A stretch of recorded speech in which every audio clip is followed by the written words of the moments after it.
how to make sure you get your serviced accommodations set up in the right way.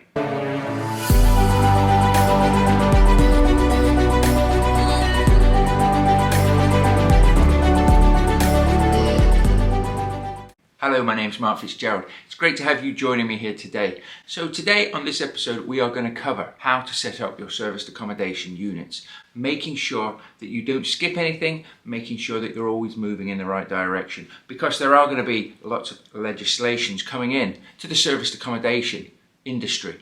If you're in 2023 like we are now, or you're watching this in 2023, then we still don't know 100% what is going to be coming our way, what is going to be coming in to the industry. So we need to make sure that we're setting ourselves up, as I always say, for success, and that we're doing things in the right manner. And of course, knowing the step-by-step process to be able to set any properties up to be really effective, good, and running in the right order for serviced accommodation, we need to make sure that we cover these fundamentals. So first and foremost, if you're taking on a property, and maybe it's a flat or it's a leasehold property or anything like that, you need to check the terms of the lease, okay? Don't skip this. Don't take anybody's word for it as well. If you're going to be putting money into a property, you need to make sure that you get this right, because a lot of the times on a lease it can say no short-term rentals allowed, okay? So if you are leasing or you've got a flat or something that's in a lease, you need to be checking the terms of the lease. And I don't take the word of anybody else. I'd like to see a copy of the lease before I put any money into anything, before I actually do any deals. So make sure that you're not just taking the landlord's word for it and thinking, well, it doesn't matter, it's their problem. It's not their problem, it's yours. If you spend £5,000 or £6,000 doing up a property, putting nice furniture in there, getting it ready to be a short-term rental, a serviced accommodation, and then you find out that it's breaching the terms of the lease, A, the landlord can get into lots of problems, but B, you'll be shut down. You won't be doing it, you'll have wasted your money. You'll have to take everything out potentially, and that deal could fall flat on its face. Now, when people are doing rent to SA, they worry about the fact that maybe they get into an agreement or they do a deal with an agent or with a landlord, and then all of a sudden, they're locked into that agreement, they can't get guests, and they're really panicking about that. So another thing that you just need to look out for is to make sure that you have good break clauses in your contracts, okay? This is business at the end of the day. This is a business-to-business agreement. Don't get all emotion about it. Don't lock yourself into a 5-year, 3-year term that you cannot get out of. Listen, if it doesn't work with how you've set it up, you issue the break clause. Now, you always want to make sure that you give the properties back, if you do so, in as good standard or not better standard than you received them. And also, we never want to do a deal, getting into a deal with the intention of giving the property back, okay? We go into the deal for the long term to do the best job we can possibly do, and that's what we're all about. So another thing to make sure that you're aware of is potentially any mortgage restrictions that they may have on the property. So if the owner of the property does have a mortgage, it really is in their interest, and they should be doing this, checking the terms. So again, I see a lot of amateurs out there that want to try and get hold of a property, a single let property, a flat or a 2-bed terrace or a smallish property to do SA. They want to pay the landlord the going rent for a single let, then they want to do serviced accommodation and of course reap the rewards and the profits. Now, that could have been done a few years ago. More and more people are doing that, but when these new legislations and rules come in, more and more people are going to be found out with this, because all of a sudden they're going to be breaching mortgage terms. They won't be doing they won't be set up in the correct manner, and that is very, very important for us. So if you, again, even if you're dealing with an agent or a landlord or whatever, you want to be checking mortgage terms. Okay, what does it say on there? Are you allowed to do short-term rentals? There are mortgages now, mortgage packages that you can get that allow serviced accommodation. Hell, there's even products out there that are actually made for serviced accommodation as well. So check what they're on, check you're not breaching this, because when the new rules come in, there may be a rule that comes in that makes all serviced accommodations have to be on a register, very much like the HMO market, which has the Article 4, and the councils have a local register of all HMOs. This may come in on serviced accommodation as well.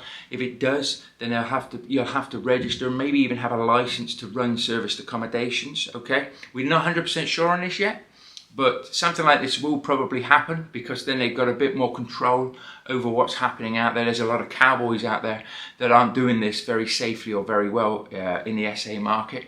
So this will try and weed them out a bit. But us that are going to be set up correctly, doing things in the right manner, it won't matter. But what it might do, or it might mean, is that mortgage companies then can go through this register, through this list, look at the properties that are on there and think to themselves, do you know what? I actually mortgaged that property, that property, that property in this area, and they're just on a normal buy-to-let mortgage. They're not on the right product, and that, of course, could get the landlords into trouble. The mortgage companies could want to pull the mortgages there, so make sure that they're checking, make sure people know what you're doing. And as I always say, make it a win-win. If you're telling them that you're going to do short-term rentals because you're going to maintain that property to a really high standard for them, then cut them in on a deal. Make sure that they know that it can earn a little bit more as well. You don't have to hide everything. You don't have to be, sneaky going around. So make sure that they know what it is that you're doing and that they are on the right mortgages. So another thing that I see people doing and making mistakes on is not knowing the types of guests that they want to put in their property. And that's quite a big one. If you don't know who you want to put into your property, you don't know your target market, and you start trying to market to everybody, that can be a recipe for disaster. Okay, really get to know your area, the area that you want to be running your SA units in, and see what the target market is. Okay, if it's holiday lets, obviously, if you're in a coastal area or somewhere where lots of tourists like to come to, that's brilliant, that's great. You could be quite seasonal there, but also understand that it is going to be seasonal. There will be quiet months, and in most cases there will be quiet months because August time, a lot of people tend to go on holiday or have holidays, so that could be your busiest time, but for somebody else that could be a quieter time for them because they're not in these holiday destinations. And of course, around Christmas time as well, a lot of people may want to travel to that area to spend time with loved ones or to just be in that area, or it may just go a bit quiet because everybody's just focusing on families and things. But make sure you know the tenant type. So are you going for contractors? Are you going to be going for holiday makers? Are you going to be going for families, for couples? Do you want a party house? Are you going to have a big unit where, groups of people can get together? Have a look at your market, check out, of course, Airbnb, see what's going on there as well, and really get a lay of the land for yourself. So serviced accommodation can work in nearly every area. Just check where the hotels are and see what types of people are staying at the hotels. Is it more workers? Is it more corporate? Or is it families? You'll get a real flavour and a feel for it if you just go around your local hotels and spend, half an hour there, see what sort of people are coming and going from it. In the evenings is always the best time to go, or early morning when people are coming out, and just go and have a coffee or something. Sit in the foyer, have a coffee, and just start making notes of the types of people. Are they suited and booted when they're coming out? Are they in work clothes?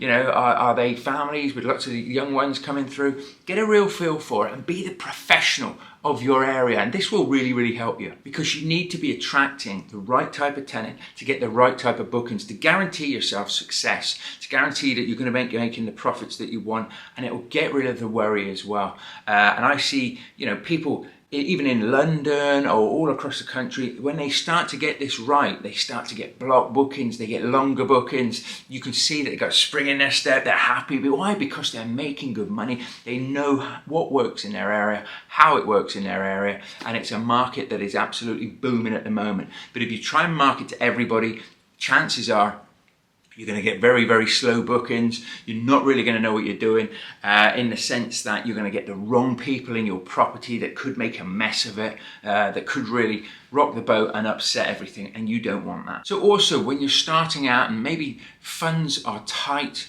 I see a lot of people trying to do everything themselves. Make sure that you're not trying to do everything. Make sure that as soon as you can, you start putting systems in place. Now, we help people with that with the Ultimate Serviced Accommodation Business Builder.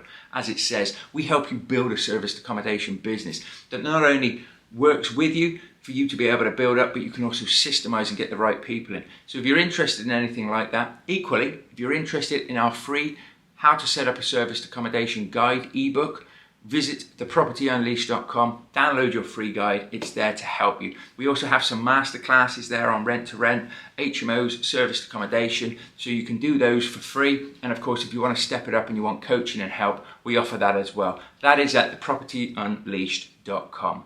But you need to be making sure that you put in processes and systems into your business as early as possible, so that when you do want to bring other people in, maybe a virtual assistant, maybe just an assistant, because you've got a lot of properties, you'll be able to train them up very quickly, very efficiently and very easily. A lot of people will be getting into serviced accommodation alongside a full-time job.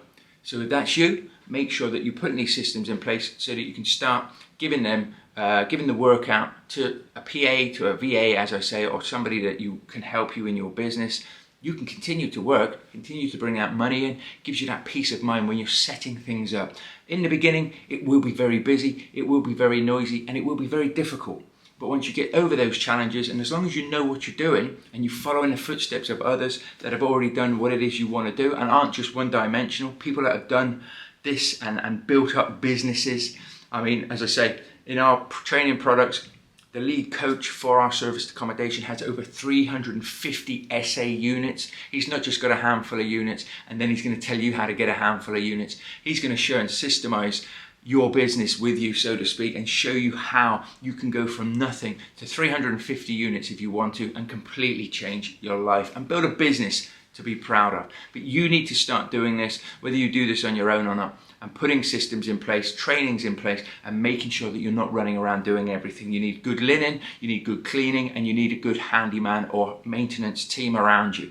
Get those things into place, and the bookings and things, you can just start putting, obviously on booking.com, on Airbnb, you can monitor that yourself, but watch your revenue management very carefully. Revenue management is your pricing. Okay, don't just put your price on it. This isn't a buy-to-let, this isn't an HMO, one price fits all. This is something that's very, very important. And another mistake I see people make is they just put on a price and they think, well, the weekends it'll be that, in the week it'll be that, week on week on week. And then they find out that they're not getting enough bookings, or maybe they're getting too many bookings. They're getting overly booked. Why? Because their prices just are not right for the time of the year, for the seasons. And you need to take responsibility for your revenue management. Don't rely on a management company, don't rely on anybody else. If anything, that is the last thing that you ever want to hand to somebody else, is revenue management, because it's so, so important for your profits. So I hope I've harped on that one long enough. And again, if you're not sure about all of this, make sure that you do adequate training to help you do this and get this right. You nail this, you'll be laughing. So if your occupancy's on 90% or above, you're probably charging too little. Now you might say, well, it doesn't matter, I'm fully booked. Yeah, that's great, but wear and tear and everything comes into it, so it'll start to hit your profits.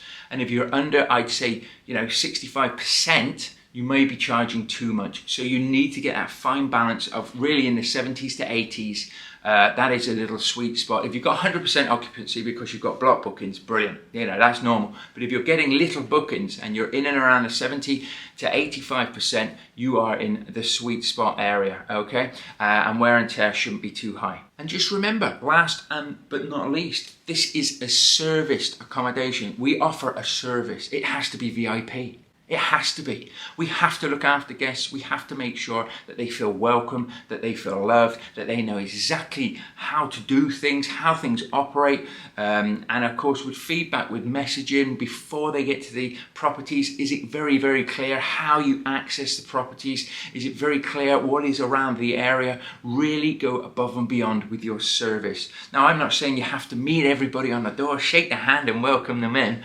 but you need to make sure that even if you're not doing that, virtually you are doing that, so that people feel special. Make people feel special, make them really love staying in your units. You will get repeat bookings, you will get people booking directly with you, you will get people leaving you 5-star reviews, which is very, very important, and you will get people who will just rave about staying in your accommodation. And once you start doing that and you hit the sweet spot on that, you can cookie cutter that to all of your other units. units, and you can really start to build and grow a successful serviced accommodation business. And of course, you can do that with the rent-to-rent strategy. You can do that by management, serviced accommodation management. You can do joint ventures, and of course, you can get stuck in there and just do it with your own properties as well. But make sure you follow these guidelines. Make sure that you are setting yourself up for success. And if you need any help with that, please do come and visit us at thepropertyunleashed.com or connect with me on social media, on Facebook, on Instagram, Mark Fitzgerald Entrepreneur with the blue tick. You'll then know it's me. Feel free to DM us, message us. If you'd like to have a chat with myself or a member of my team, we can sort that out for you. And let's help you build your property investing businesses. We also have the Rent-to-Rent Business Builder, which predominantly looks at rent-to-rent HMOs.